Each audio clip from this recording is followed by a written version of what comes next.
Yan mga sir, mga boss, mga master, magandang araw po muli. Nandito po muli tayo sa ibabaw ng building ng aming pinagtatrabahuan. At kakandak tayo ng routine checking ng ating mga unit. At ipapaalala ko lang sa inyo at checkin na rin natin kung naalala nyo po. Mayroon tayong binidyohan nakaraan na makina namin na sobrang lakas ng ingay at saka lakas ng vibration.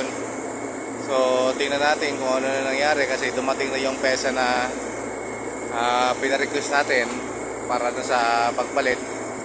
So tingnan natin ngayon kung ano yung ngayon ng status ng makina na na ating binidyohan yung mga nakaraan. Ngayon tingnan natin, i-check natin kung okay ba yung tama ba yung pyesa na pinalit natin at tama ba yung findings natin, ayun ang palitan. So yun. So ito yun mga boss, mga sir. So ito yung makina na yun. Pinidyohan natin na malakas yung ingay at abnormal yung kanyang operation dahil na nagkakaproblema yung injection ng liquid. So ngayon, ito na siya ngayon, napalitan na siya ng pesa.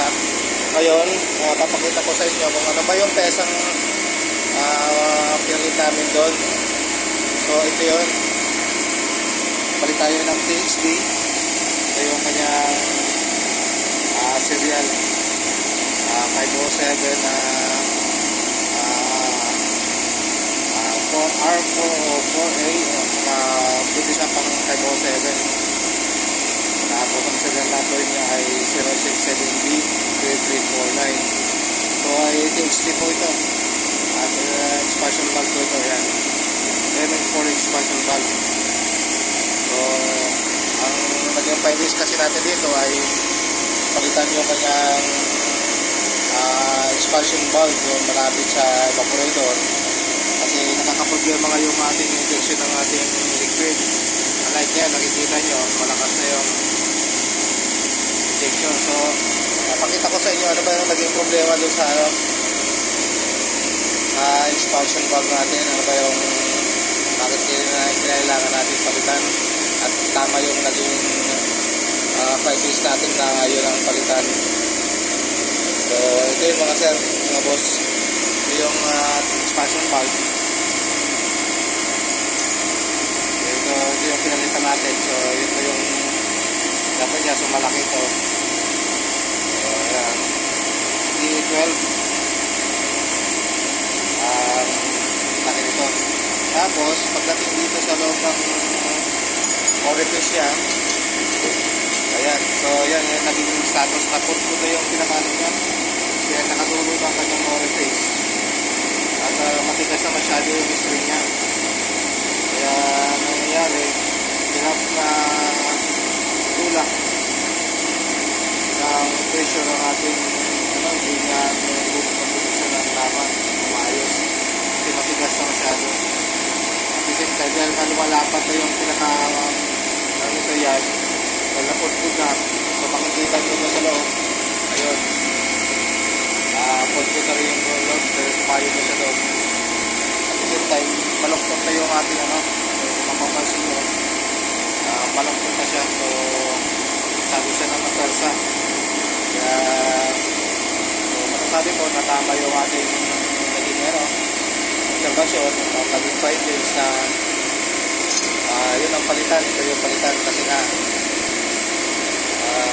ito ang pwedeng maging causes sa mga cause ng malakas na vibration.